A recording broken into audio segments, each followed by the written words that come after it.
Jared's got it on fourth down, back looking left side, throws end zone. It is up, and was it caught? Wow. Was that caught? That's caught. So Isaac TeSlaa in his first NFL game comes up with his first NFL touchdown. Welcome to week 2 of the NFL season. This is the 20-Minute in the Huddle podcast. I am Tim Twentyman. The man next to me, you guys all know who this is, Dan Miller. He's the sports director at Fox 2, and he is the voice of the Lions. And I thought, given the game in Green Bay, to have a comforting voice, a familiar voice for everybody here we are. Would be great here in week 2. But no, Dan, look, it was week 1. I'm the voice that says you just can't do that. But I don't say it much anymore. That's good.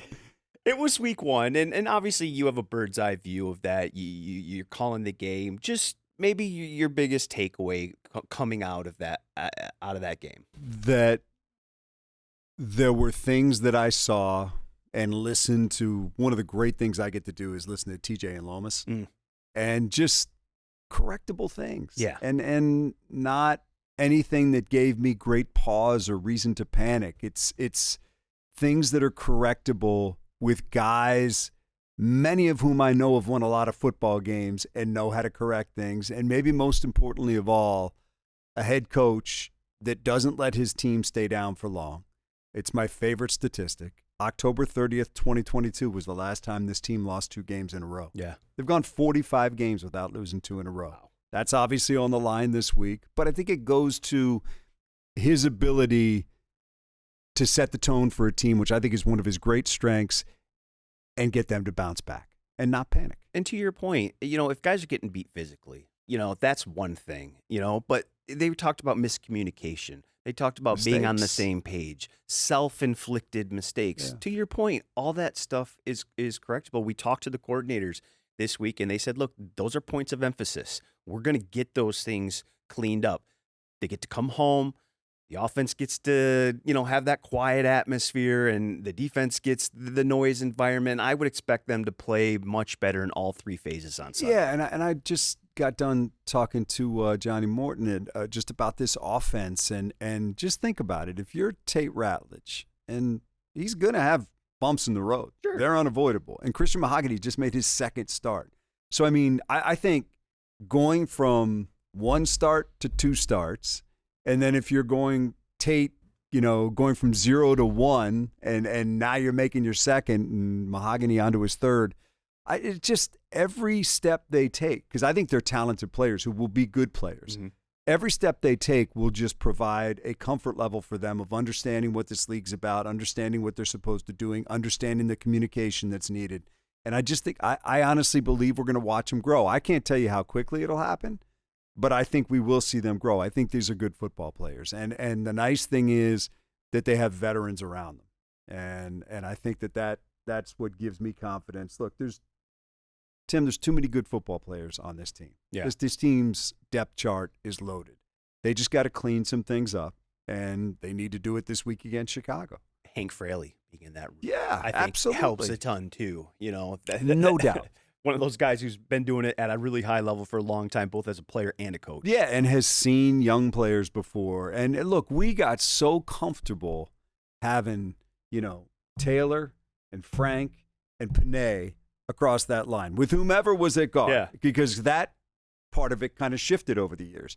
Whoever was at guard. But when you had those 3, and then whomever it was, if it was Zeitler, a veteran great, or whoever, or Jackson, or whoever was in there at the other guard spot, or Graham, if you had those 3, we got really comfortable because that was 3 really good football players. And you know what? That's changed. You got to adapt, and these guys have to grow, and the communication has to be better. And I'm confident it will be.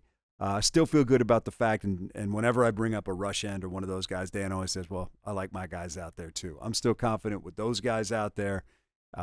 So, yeah, I overall just a lot of correctable things that I'm sure we'll dive into here. But I think as I digested that game, I saw reasons that I felt better about it than I did walking out of Green Bay, out of the booth that night. And Shepard said that too. He said, look, I was mad coming off that field, but then I watched the tape, and there were some things in that tape that looked a lot better. Just curious, we talked about the offensive line. Was that the biggest concern you had coming out of that week, or what was maybe one thing you're like, boy, I really need to see that turn around next week for me not to be concerned? Yeah. I'll give you a couple. First, offensively, the running game. Yeah. I mean, if this team can't run, it becomes difficult. I don't care who you are in the NFL. If you can't run, it becomes really difficult. Mm-hmm. And the weapons that they have that they want to utilize become less effective if you're not running the ball. More effective, obviously, because if you're springing Demo and you're springing Gibbs, those guys can make big plays on their own. But also it puts the defense on their heels, and that's when J-Mo and Amon-Ra and Laporta and ultimately Isaac become more dangerous. So I think the running game was one thing to me, and I think the thing that just, man, as I went back over that game and started looking at some of the numbers and trying to put it all together, was that first drive where you had a chance to set the tone defensively. And you did exactly what you needed to do. You put them in a 3rd and 6, you put them in a 3rd and 10, and you put them in a 3rd and 11. Any defensive coordinator would take those chances to get off the field by making a play. Yeah. They didn't make a play on any of those. Credit Green Bay. They did. They converted all those, one of them for a touchdown. And they converted their next 3rd down on their second drive, but did not convert a 3rd down after that. They were 0 for 6. So I look at that first drive, and I'm like, man, you had so many opportunities to either get off the field or force a field goal attempt. But instead, the momentum swings big time to Green Bay because you didn't make those plays. This team was number 1 in the NFL last year in 3rd down defense. I know some guys have changed, but I think there's a good chance this defense might be better than it was last year. I would agree. They weren't in week 1, and they weren't in drive 1. Yeah, and you look at the 3rd down statistics overall, and they look pretty good for 4 the for 10. game. I think it was 4 for 10, yeah. So it was a little, I think they just had to settle in a little bit, and that defense played much better in the second half. They now, did. Granted, Green Bay was ahead, and when you're ahead, just naturally your offense changes. Jordan Love didn't throw the ball as much. Any concern with the pass rush at all? Yeah, I mean, I don't think, again, I think Hutch is Hutch. I think Hutch is going to make some plays. I think we need to see where it's going to come from in the interior. Yeah. Who can provide some rush there, and can they get something consistent out of the other side? I mean, you brought up Al-Quadin Muhammad a little bit earlier today. Look, he's a guy who's had, I think, 6.5 sacks in one season with Indianapolis. He's a guy that has been able to get after the quarterback. I think he was second on the team in sacks last year, wasn't he? He can get after the quarterback a little bit and might ultimately be part of the answer there. But I think, coming into the season, Tim, there were questions. It was the interior offensive line, it was the pass rush, and it was the coordinators. And those are questions that have to be answered only by playing games. But to your question, yeah, I need to see more. You can't have quarterbacks sitting back there. And, Shep made the point, at times the ball came out quick. Well, at times he also had time to really scan the field. Yeah. And any quarterback in this league, if you give them time back there, it's difficult to hold your coverage, and they're going to make some plays. So, yeah, I need to see more out of that. And all off season, I said I thought one of the biggest changes this team had to make was going from pressures, which they got a lot of last year, to getting the quarterback on the ground. Yeah. Get him on the ground, because the negative plays, putting a team behind the down sticks, that's how you change games. Pressures, I think sometimes they're so they don't always translate into something good for the defense. You can have them, but it doesn't mean that necessarily that ended up being a good play for you. Sacks are always good plays for you. To your point, last year, 2024 season, the teams that had a sack offensively scored a touchdown or a field goal, I think it was 26% of the time. They scored a touchdown on those series 8% of the time. Yeah. Just 8% of the time you score a touchdown when you take a sack on a play. It is huge. It puts you behind the sticks. It changes the entire dynamic of a series. And to your point about Hutch, we asked him this week, how many really true one-on-ones did you have this week? And he kind of paused for a minute. He said 2 or 3, I think. Yeah. And that's going to be not going to get him. That's going to be the deal. Yeah, you're going to face double team. You're going to face nudges. You're going to have chips. It's the other guys to me. Like, who's the guy who steps up? Is it Marcus Davenport? You mentioned Muhammad. We got to wait till Aleem gets back. Hopefully, sometime in October, maybe early November. But who's that guy that that's going to take advantage of those one-on-ones. That's what I'm interested in watching on Sunday. Yeah, I go back to last year, and really from the Buffalo game on, this team was giving up about 30 points a game.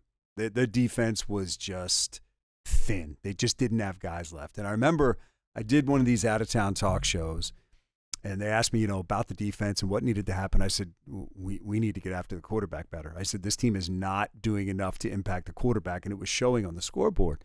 And somebody tweeted me, had heard me in the, wow, this guy's the voice of the team and doesn't even realize they're number one in the NFL in pressures. I'm like, bro, eyeball test. Okay? You can tell me about pressures all you want. I'm watching teams score points against the Lions at a much more significant clip than they did early in the year. And that was attrition. That was not having enough guys. That was bringing in guys on Monday and playing them on Sunday. But I think it all goes to, okay, pressures are great. I'll take them. But, man, just show me somebody with their arms wrapped around the quarterback, and I'll show you a defense changing a game. How much can getting home I think cure it makes a lot of things? You know what? I think just a week can make a difference. Yeah. I think, look, again, this is a team full of veterans that knows how to play. That secondary is veterans that knows how to play. Those linebackers are veterans that know how to play. The guys up front, veterans, know how to play. I think just turning the page and coming back at home, that makes a difference. It makes it tougher on Chicago. But just getting back to business, looking at one game tape and saying, man, that's where we made the mistake. That's what we got to correct. That's what we got to do.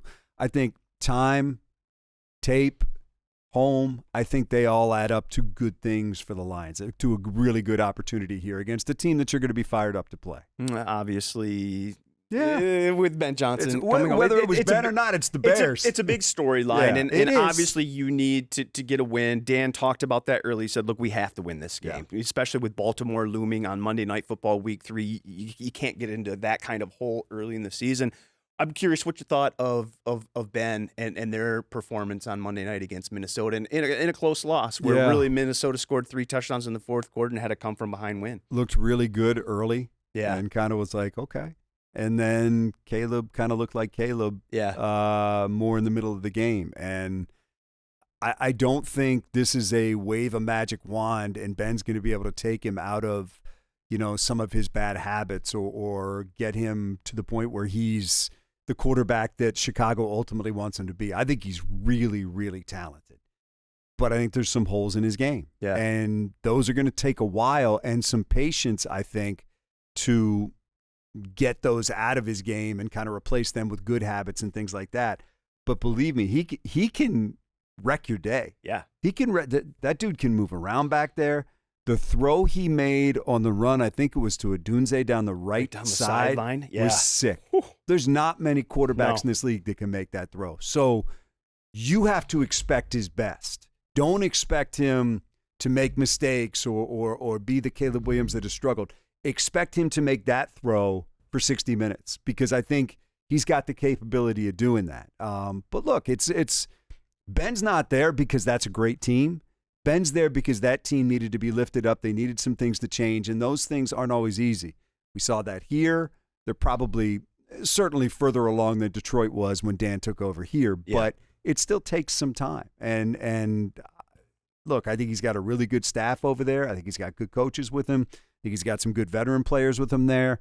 If you don't respect DJ Moore and Adunze and Swift and those guys, Komet that can make plays, you better. And then defensively, they got some dudes that can make plays as well. So this is not I don't look at this as the Bears team that won 4 or 5 or 6 or whatever they won last year. I think it's a dangerous team that you better expect their best, and you're going to have to counter that with your best. I was curious what you thought of Calvin Shepard's press conference earlier in the week. Yeah, I kind of it's a lot different. You know what I took it as? I liked it.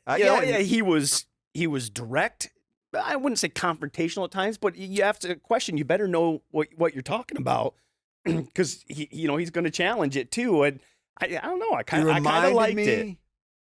He was almost like AG when AG would come in and battle you. Yeah, but with an explanation. Yeah, AG would just kind of battle you, and then he wouldn't. That was it. It'd be like, fire back at you, done. But Shep would kind of clip your question and then explain why. And I I thought it was really good. I thought it was good to learn from him, what he saw in that first game. Clearly not happy. And he broke it down to obviously a couple of plays that really hurt this team. And no, I think it was good. I think it'll be fun. I didn't expect anything different. Yeah. I mean, we know him. We know what he's like. But I think that probably is also representative of how this team feels. Yeah. They're probably pretty hacked off with the way that game went. They don't like losing division games. They haven't lost many of them. No.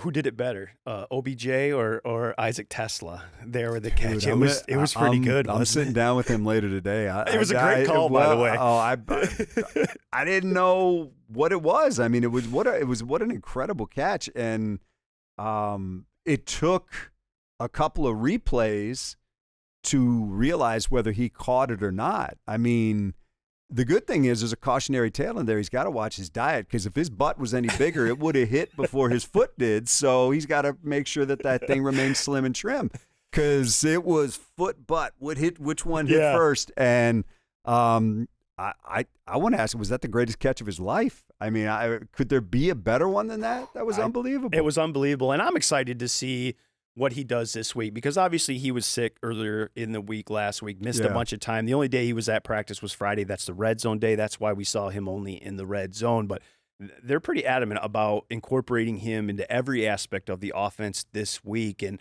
I'm curious, when you've got Jamison Williams, Amon-Ra St. Brown, Isaac TeSlaa, Laporta in line on that side, and Jahmyr Gibbs in the backfield, and now you can get that, and you fix some of the communication issues up front, some of the, the missed assignments, what that will look like, because Dan, this kid looks like he's one of the more advanced rookies that I've seen, and you've been doing this longer than me. I've been doing it since 2009, but kid just kind of gets it. He's got the right mindset. He's physical, which the veterans appreciated right from the get-go in the run game.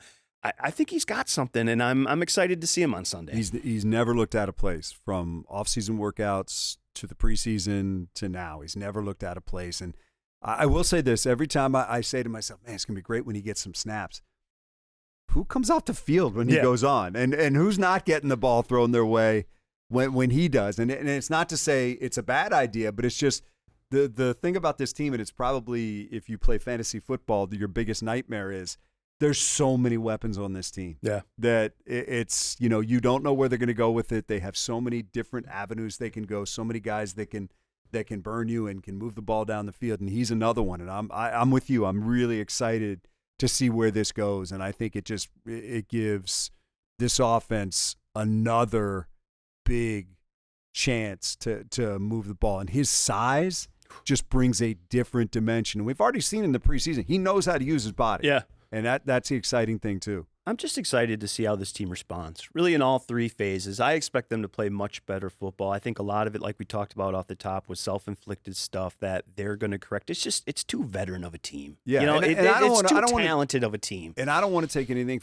away from Green Bay, because where the Lions didn't make the plays, they did. So, bully for them. They did a good job, and then that was obviously a big win for Green Bay. But I didn't see the Lions team I anticipate that I will see for the better part of this year. And you need to start seeing that this week. Definitely need to see it this week. Dan Miller will be on the call. I know all you guys will be listening. Excited for it, and I'll be right back with Derrick Barnes. Welcome back to the Twentyman Huddle podcast. I am very happy to welcome in Derrick Barnes. And Derrick, it's great to see you. Yeah. It was great to see you on the field on Sunday. Just what did that feel like? Obviously, you had the knee injury week 3 last year, had that whole season taken away from you, all the hard work in the offseason, the rehab. To be back, that probably felt a little bit extra special, didn't it? Oh, yeah, definitely. Kind of teared up a little bit. Was super excited. I mean, like when something gets taken away from you, you kind of cherish it and kind of respect it a little bit more than you would before. And I loved the game before, but now it's like, I love the game even more. But no, it was very exciting, very emotional for me. But I knew that I put the work in to be able to go out there and not worry about my knee, not worry about injuries or anything like that, and trusted that God got me. So I was super excited. Energy was great. The atmosphere was great. You know how Green Bay is around, this time of the year. But no, I was super excited, and it felt good to be back out there with my teammates. I wanted to ask you about this too. What did it say to you from an organizational standpoint that you get the contract extension? Even though you're dealing with kind of some rehab, there's some question marks there, that the team had faith in you to extend you, that you're part of this core, you're one of those guys. What did that mean to you, and how much does something like that make you want to reciprocate come Sunday on the field? Oh man, obviously, how can you not, think about those things like contract wise when you get hurt? I mean, it's funny to say, but when I got hurt, that's the first thing that came to my head. I bet. And obviously, like my knee and all that, so I wanted to get back, but that was just it's wow, I had my shot. I was, I didn't work so hard to get to this point, to be this player, to go out and make plays and be, one of the top people on the defense, and then this happens. So that was the first thought when I got hurt. I was like, man, here we go. But man, trusting in God, and I knew that everything would work out how it's supposed to work out. And it was crazy for me, because it's like I'm talking to my agent, and he kind of said something that kind of stuck with me. Was like, hey, it's just one more year. All you got to do is one more year to get what you want, and to get that second contract. And I was, the whole time, I was thinking, I know it's probably gonna be one of those 1 year deal type of things because my injury and stuff. But man, to have an organization like this, have a GM like Brad, Dan, Shep, Sean Dion, the guys to believe in me and know what my potential is, and know that I can contribute to this defense and this team, and allow us to go where we want to go. I mean, that tells it all. I mean, that pushed me even more. They gave me I always respected the organization, Brad, Dan, everybody, but that just like that, just the love. I'm like, man, these people, they believe me like that. Okay, now I gotta go prove them right. Yeah. Gotta prove them right. That's the biggest thing. I always tell myself, I'm always proving want to prove to myself who I can be and who I will be. But then that's right. It just makes you want to push harder for this organization, because that's just the type of guys they are. That type of organization we are. And man, I'll lay it all out on line for those guys, man, because they believed in me. So yeah. Before we get to Chicago and Sunday's opponent, let's look back a little bit. Obviously, a little bit disappointing to play the way you guys did. I think really collectively in all three phases. I thought the second half you guys played really well defensively, settled down, just got yourselves in a hole, and kind of it is what it is. But look, you had 6 tackles, tackle for loss. I thought you played well. Just what was your biggest takeaway coming out of that Green Bay game defensively? For us defensive wise, I think that man, and I'm never the type of guy to point fingers stuff, which I would never do. I just think collectively, I think we just didn't play, what they call it, complementary football. Yeah. Whether that was special teams, defense, offense, I feel like we didn't complement each other. And that's not a game supposed to be played. Because usually, when one is down, the other's up, and I just feel like as a whole collective group, I feel like we weren't who we know we are. Mm-hmm. And defensive wise, it's just those explosives. We preach it. Coach Shep preaches all the time. When you give up explosive passes, explosive runs, it hurts you in the long game. Even if it's 1 or 2, that could be the game-changing play that could determine whether you win or lose. And I think if we just limit those small mistakes, those small mental errors, I think we're going to be right back on point and becoming the best defense and one of the best defenses in the league.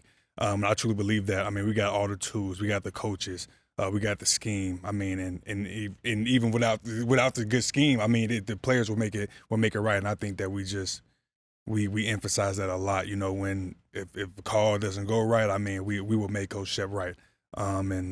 And that's what we pride ourselves on. But I think that just collectively as a defense, I think that once we start eliminating these small, minute mental errors, I think that, the sky's the limit for us. I think people sometimes have to take a step back too, right? It's week 1. Right. It's a long football season. You're no going to doubt. have ups and downs through the course of the season.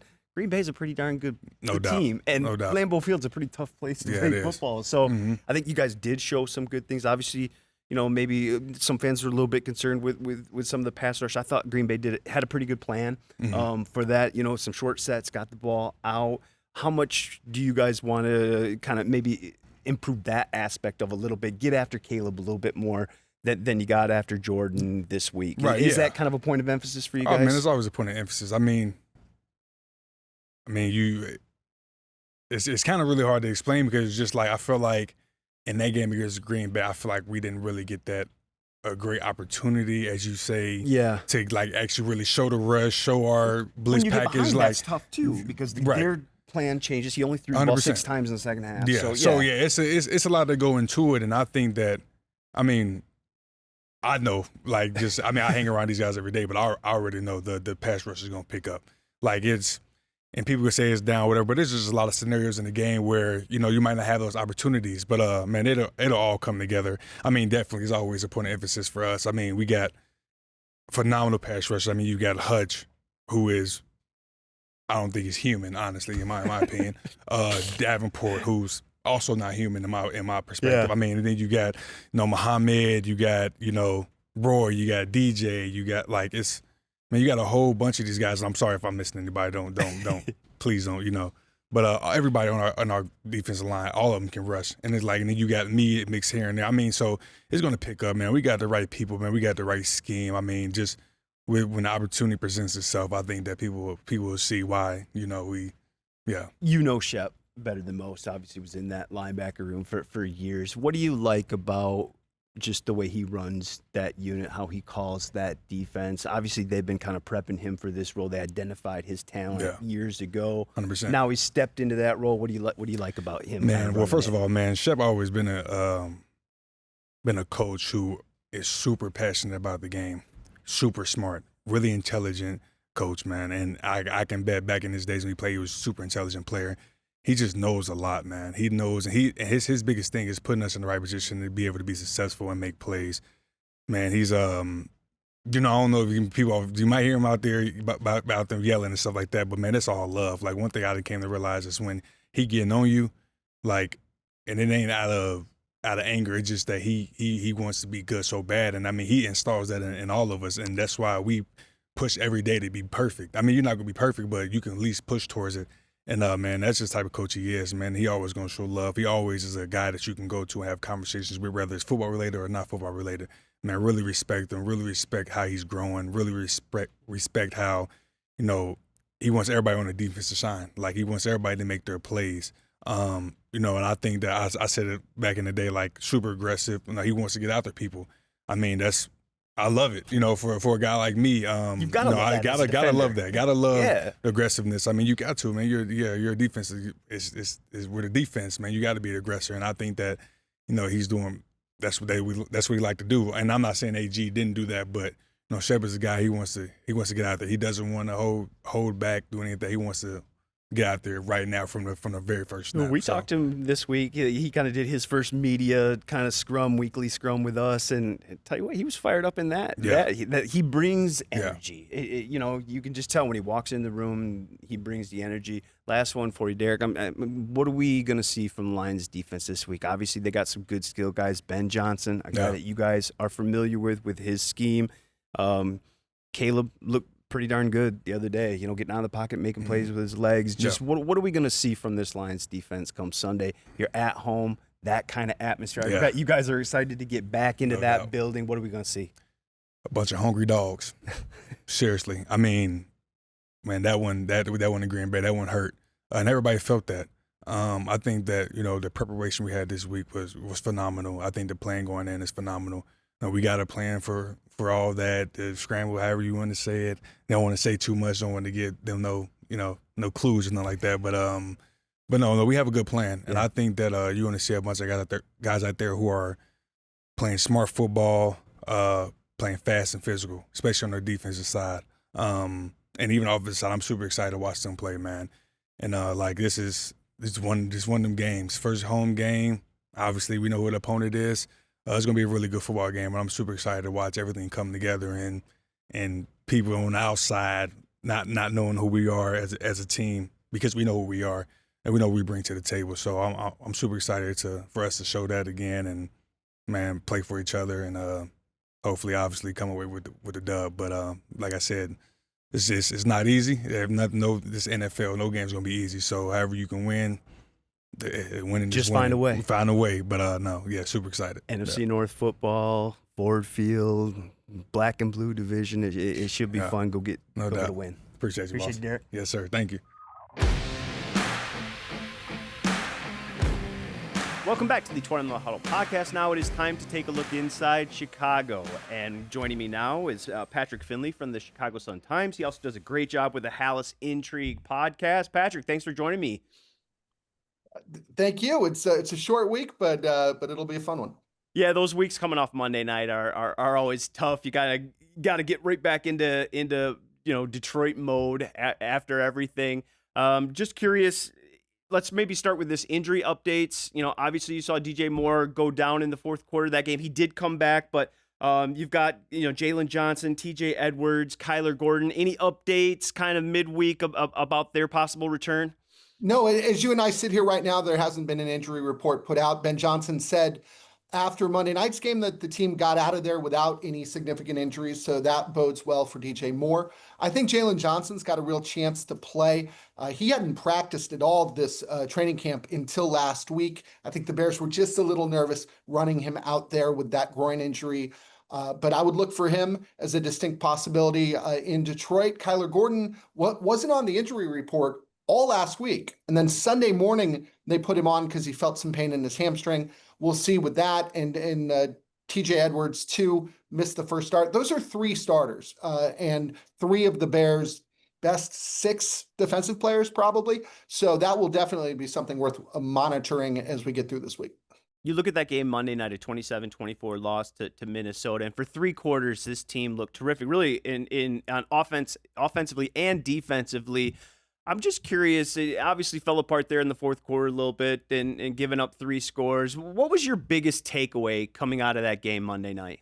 Oh, boy. The quarterback needs to be better.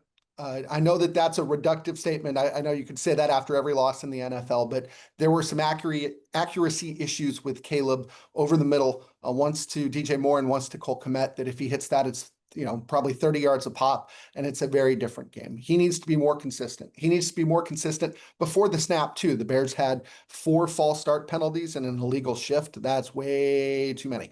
So Ben Johnson has been harping on that all training camp, and it still doesn't look quite right. Beyond that, you mentioned it, the defense was very impressive playing without those 3 players. And I think Dennis Allen, we talked about him all training camp as somebody who brought this experience of being a head coach, that he could help Ben Johnson kind of in his, maiden voyage here. I think we forget that Dennis Allen's a really good play caller too. And he was able to confuse the quarterback. Now, Jared Goff's going to be a lot different than facing somebody who'd never played in an NFL game before. But I thought that it was a really good first game for Dennis Allen. It's funny you bring up the pre-snap penalties because obviously we know Ben pretty well here. And whenever you were at training camp practice, whenever you at practice, you never saw him get more upset and more vocal than those pre-snap stuff, aligning, miscommunication stuff. Boy, he hates that stuff. And you could see him stewing a little bit on the sideline on Monday night. Yeah, there was I'm thinking back to maybe May. They're doing an OTA in their dome here, which is a pretty small building. And the tight end Cole Kmet doesn't go in motion quite correctly, and practice stops. And there is cursing, and there is yelling, and all of us who are used to Matt Eberflus are sitting there going, "Oh boy, oh okay," and that's how he operates. And those things, you're right, those things are the things that I think keep him up at night. I think he's okay with mistakes made. Honestly, I don't think he's okay with preventable mistakes. Yeah, 100%. You guys are learning Ben very well, as we have over the last few years here. I'm curious, obviously the offensive line, the sacks, leading the league with 68 last year was a big storyline, leading the league in pressures allowed. You look at the book from Minnesota, it wasn't too bad. A couple sacks allowed. I think he was hit maybe 3 times. He did get out of the pocket a lot. I'm just curious, when I looked a little deeper, though, 25 pressures, is that worrisome at all heading in, or they obviously put a lot of resources into kind of retooling this offensive line with some veteran guys? What was your impression of their play week 1? Any concerns coming out of that? When you average 4 sacks a game for the entirety of a season the year before, there's really nowhere to go. But Caleb Williams was sacked the 3rd most times in the history of football last year. So the Bears, you mentioned it, they threw money at a center and 2 guards, both via trade and then contract extensions, and then Drew Dahlman, the center, as a free agent. I think they held up well. I think that when you talk about those 2 sacks, one of them was when Caleb stepped out of bounds throwing a pass. So really, he was tackled to the ground for a sack just once. And you guys know the Vikings as well as we do. They didn't blitz as much as they usually do. They still, boy, it is their priority. Is to try and get the quarterback to the ground. So I thought it was a good first start. There were times when Caleb looked a little more like Justin Fields than I feel comfortable with in terms of getting out of the pocket, maybe a little prematurely. You'd like to think that as the season goes on, if the Bears O-line does, even if they just get back to league average after last season, you'd like to think that Caleb's trust in that pocket will grow and that maybe he'll hang in there a little more than he did the other night.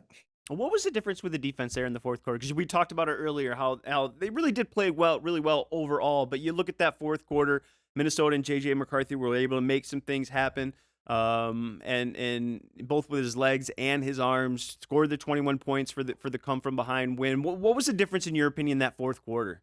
I think it's easy to talk about JJ because it's a great story. But I'll tell you this, I think, the Vikings had 13 runs in the first 3 quarters and 13 runs in the fourth quarter. In the fourth quarter, I think they averaged twice as many yards per carry as they did in the first 3. JJ threw 8 times in the fourth quarter. 4 times he was throwing on either 3rd and 1, 2nd and 1, 3rd and 5, or 2nd and 5. Those are all very beneficial downs for a young quarterback rather than being in those obvious passing downs. So I think the run game really helped him. And that's not something that I hear being talked about a lot, but that was part of it. And then, you have Justin Jefferson, who is, the best receiver on the planet, probably. And you knew when he let a ball go through his hands earlier in the game that probably wasn't going to happen again. And then he was able to get unlocked against Bears secondary, like I said, that was missing their 2-time Pro Bowl corner and then their slot cornerback as well.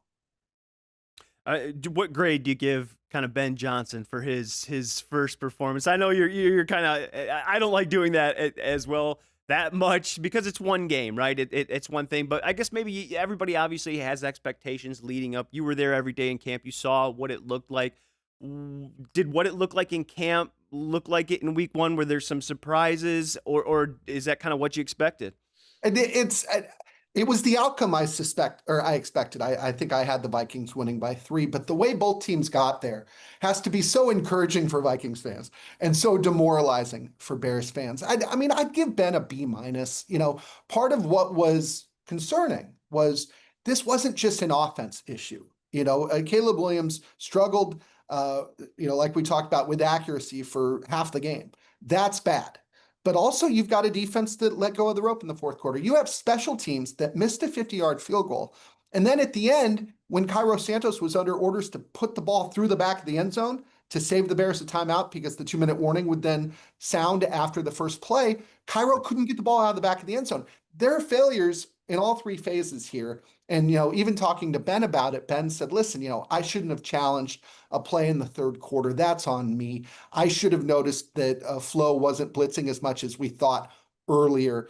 I don't think Ben would give himself anything above a B-. And that's about where I am, because when you have mistakes across the entirety of the team, that does fall on the head coach, kind of whether it's fair or not. Yeah, the 12 penalties is also something there too, and that reflects on a little bit of coaching as well too. Yeah, Matt Eberflus never had a team with 12 penalties.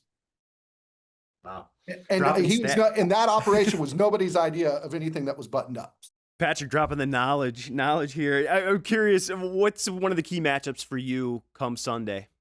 The Bears need to run the football. This. Ben is a running coach who then has great pass concepts on top of it. I think everything is predicated on that. The play action numbers that he had with you guys for the last couple of years were unmatched across football.